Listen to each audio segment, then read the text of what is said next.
नमस्कार, मैं हूं आपके साथ मयंक। तो देखिए, आज ईरान और अमेरिका के बीच एक अहम बातचीत होने वाली है न्यूक्लियर डील को लेकर, न्यूक्लियर प्रोग्राम को लेकर। और ये कहा जा रहा है कि अगर आज की बातचीत फेल हो गई, अगर आज की बातचीत बेनतीजा रही, तो फिर जंग तय है और शायद अगले 1 या 2 दिन के अंदर मिडिल ईस्ट जंग की आग में झुलस सकता है। इस तरह की खबरें हैं। मैंने आपको पहले भी बताया, ईरान का ड्राफ्ट तैयार है। ईरान ने अपनी बातें सामने रख दी हैं कि हम जो है बात करने को तैयार हैं, लेकिन अगर आप चाहते हैं कि न्यूक्लियर प्रोग्राम पूरी तरह से रोक लिया जाए तो ऐसा नहीं होगा। पीसफुल पर्पस के लिए हमारा न्यूक्लियर प्रोग्राम जारी रहेगा। लेकिन इसी बीच एक ऐसी घटना, एक ऐसी खबर जो बेहद अहम है और इस डील के बातचीत के ठीक पहले हुई। देखिए, डोनाल्ड ट्रंप कल जो है वो अमेरिका की संसद में बोल रहे थे।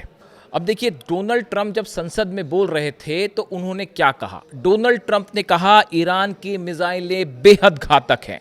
उन्होंने कहा कि ईरान की मिसाइलें हमारे यानी अमेरिका के बेसेस को नुकसान पहुंचा सकती है। उन्होंने कहा ईरान की मिसाइलें यूरोप के लिए खतरा है। और इतना ही नहीं, उन्होंने ये भी कह दिया कि अब ईरान की मिसाइलें अमेरिका तक भी पहुंच सकती हैं। ये बात कौन कह रहा है? अमेरिका के राष्ट्रपति डोनाल्ड ट्रंप कह रहे हैं। अब इससे बड़ा और कबूलनामा क्या हो सकता है कि ईरान की मिसाइलों का जिक्र अगर अमेरिका की संसद में हो और ये कहा जाए कि ईरान की मिसाइलें बेहद खतरनाक हैं और वो अमेरिका तक पहुंच सकती हैं। यही बात तो ईरान ने भी कही थी जब आईसीबीएम टेस्ट हुआ था। उस बात पर अमेरिका की संसद में मुहर लग चुकी है। जो बात पेंटागन ने भी मान ली, जो बात नेतन्याहू ने भी मान ली, अब उस बात को अमेरिका की संसद में डोनाल्ड ट्रंप ने भी कह दिया कि कुछ ही दिनों के अंदर जो है, वो तो शायद कुछ ही दिनों की बात कह रहे हैं और हकीकत यह है कि वो अभी ही पहुंच जाए मिसाइल्स वहां तक। और ये joint session of senate of house और हाउस ऑफ रिप्रेजेंटेटिव का जो जॉइंट सेशन था, उसमें ये एड्रेस कर रहे थे। देखिए, उन्होंने जो कहा, उन्होंने पहले ही ऐसी मिसाइलें बना ली हैं जो यूरोप और विदेशों में हमारे बेस के लिए खतरा बन सकती हैं और वे ऐसी मिसाइलें बनाने का काम कर रहे हैं जो जल्द ही अमेरिका तक पहुंच जाएंगी। ये शब्द थे डोनाल्ड ट्रंप के। ट्रंप क्लेम्ड जो उन्होंने कहा, Trump claimed Tehran was working to build missiles that soon would be capable of reaching the US. उन्होंने कहा कि जल्दी ही मिसाइल्स पहुंच जाएंगी। अब आप देखिए, ऐसा अचानक से क्या हुआ। कल मैंने आपको वीडियो बनाया था कि जो जनरल कैन डेन है, उनके जॉइंट चीफ ऑफ स्टाफ है, उन्होंने डोनाल्ड ट्रंप को ये कह दिया कि भाई ईरान पर अगर आप हमला करोगे तो युद्ध लंबा खिंच जाएगा और अमेरिका इस जंग में फंस सकता है और ईरान हमको बड़ा नुकसान भी पहुंचा सकता है। ये बात कल केन ने कही, जनरल केन ने कही, और आज जो है वो डोनाल्ड ट्रंप खुद इस बात को मान लेते हैं। उसके कुछ घंटों बाद डोनाल्ड ट्रंप ने भी इस बात को मान लिया कि ईरान की मिसाइल्स जो हैं वो अब अमेरिका तक आ सकती है। यानी देखिए, कई बार मुझसे ये सवाल होते थे, मुझ पर ये सवाल उठाए जाते थे कि आप ईरान की मिसाइल्स को ज़रूरत से ज़्यादा उसको बढ़ा चढ़ा के पेश कर रहे हैं, या आपकी जो बातें ऐसी हैं वाकई ऐसी हालात नहीं है। अब तो डोनाल्ड ट्रंप ने भी मान ली इस बात को कि ईरान के पास ऐसी आईसीबीएम आ गई है जो अमेरिका तक पहुंच जाएगी। नेतन्याहू ने इस बात को मान लिया। अब इससे बड़ा और कंफर्मेशन किसी को कैसे चाहिए? और हम जितने दावे कर रहे थे, मैंने जितने दावे किए आपके सामने कि आईसीबीएम बन चुकी है, सबसे पहली खबर मैंने आपको बताई थी कि आईसीबीएम बन गई। आज अमेरिका का राष्ट्रपति भी यही बात को कह रहा है कि भाई इनकी मिसाइल्स तो अमेरिका तक आ सकती है। तो देखिए, खबर हमने हमेशा से आपके सामने वही खबर रखी जो सच है, और सोर्सेस से पुख्ता परख के हम खबर आपके सामने रखते हैं। और आज देखिए, संसद में, अमेरिका की संसद में वही सब बातें कही जा रही हैं जो हम पहले से कहते आए हैं। अब देखिए, इसके साथ ही अब बड़ी खबर ये है कि बातचीत में आखिर क्या होने वाला है। क्या किसी तरह की डील वाकई हो पाएगी? देखिए, इसको लेकर अलग अलग राय हैं। देखिए, पिछले कुछ समय से अमेरिका की ओर से जो बयान आए, वो चाहे जनरल कैन डेन का हो, चाहे डोनाल्ड ट्रंप का हो, या फिर विटकॉफ का हो। विटकॉफ का बयान आया था कि डोनाल्ड ट्रंप ये पूछ रहे हैं कि आखिर अब तक ईरान ने सरेंडर क्यों नहीं किया। आप इन 3 बयानों को ले लीजिए।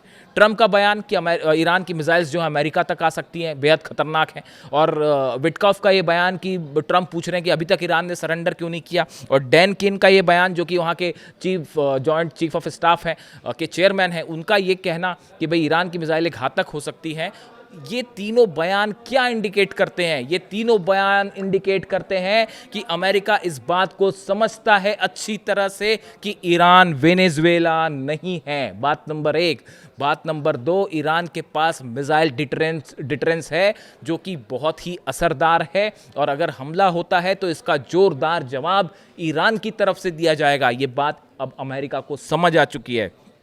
तीसरी बड़ी बात कि अगर अमेरिका हमला करता है तो ये जंग लंबी चलेगी। ये ऐसा नहीं होगा कि B-2 बॉम्बर आए और बम बरसा के चलेगा और ईरान छोड़ देगा। ईरान ने साफ कह दिया है, आप छोटा हमला करें या बड़ा हमला, जो भी आप हमला किया आपने और जंग शुरू। यानी अमेरिका अब इस बात को समझ रहा है कि ईरान पर हमले का मतलब होगा मिडिल ईस्ट में लंबी जंग, और लंबी जंग का मतलब होता है अमेरिका का फंस जाना। और उसके बाद जो है आप फारस की खाड़ी में आप तैयारी देख लीजिए ईरान की। समंदर में ईरान ने इतनी बड़ी तैयारी कर ली है पलटवार करने की कि अमेरिका के जहाज खतरे में पड़ जाएंगे। जो दनादन मिसाइल्स पहुंच रही हैं चीन से, रशिया से, बड़ा समर्थन रशिया और चीन का हासिल कर चुका है ईरान। अब वो स्थिति में ईरान नहीं है आपसे 6 महीने पहले कि अकेले लड़ रहा था। इसके साथ ही एक बड़ा सवाल ये भी पूछा जा रहा है कि आखिर इतना बड़ा जमावड़ा आखिर अमेरिका ने क्यों किया। बड़े बड़े एयरक्राफ्ट कैरियर पहुंच गए, F-35 जेट्स पहुंच गए। अब तो ये भी खबर है कि इजराइल F-22 जेट्स हैं वो भी इजराइल पहुंच चुके हैं। इतना सब होने के बाद भी आखिर अब तक हमला क्यों नहीं किया। अब तो जो है कई डिफेंस एक्सपर्ट्स ये भी बात करने लग गए हैं कि क्या ईरान के बहाने किसी तरह से रूस पर दबाव डालने की कोशिश तो नहीं है। इस तरह की बातें भी शुरू हो चुकी हैं कि ईरान का तो एक बहाना है और क्या मामला जो है वो रूस की तरफ बढ़ता दिख रहा है। इस तरह की भी बातें शुरू हो गई हैं। आप खुद सोचिए, इतना अरबों डॉलर्स खर्च करके इतने बड़े जहाज और सब कुछ जमा करना और उसके बाद अब तक हमला ना करना, ये क्या इंडिकेट करता है।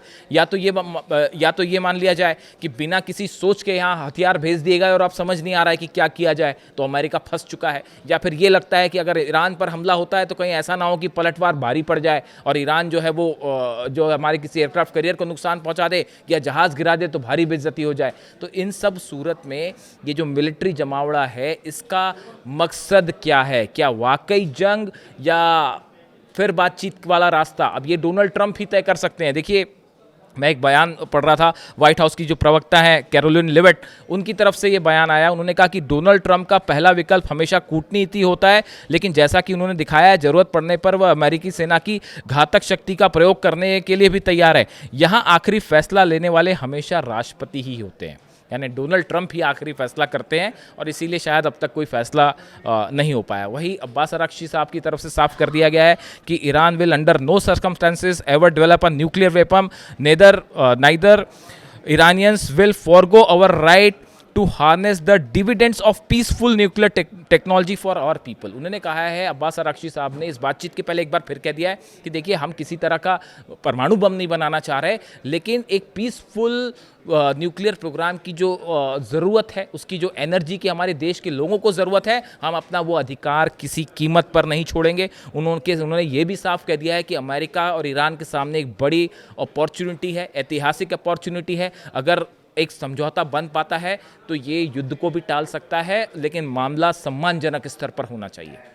यानी बड़े ही समझदारी के साथ विदेश मंत्री ईरान के, उन्होंने बॉल अब अमेरिका की कोर्ट में डाल दी है कि आप तय करिए, जंग चाहते हैं तो जंग होगी और अगर सम्मानजनक समझौता चाहते हैं तो सम्मानजनक समझौता होगा। अब सबकी नज़रें हैं जिनीवा में कि टॉक्स में क्या निकल के आता है। अगर बातचीत फेल हुई तो तय मानी जा रही है बड़ी जंग। जो भी अपडेट होगा सबसे पहले मैं आप तक पहुंचाऊंगा। Thank you so much.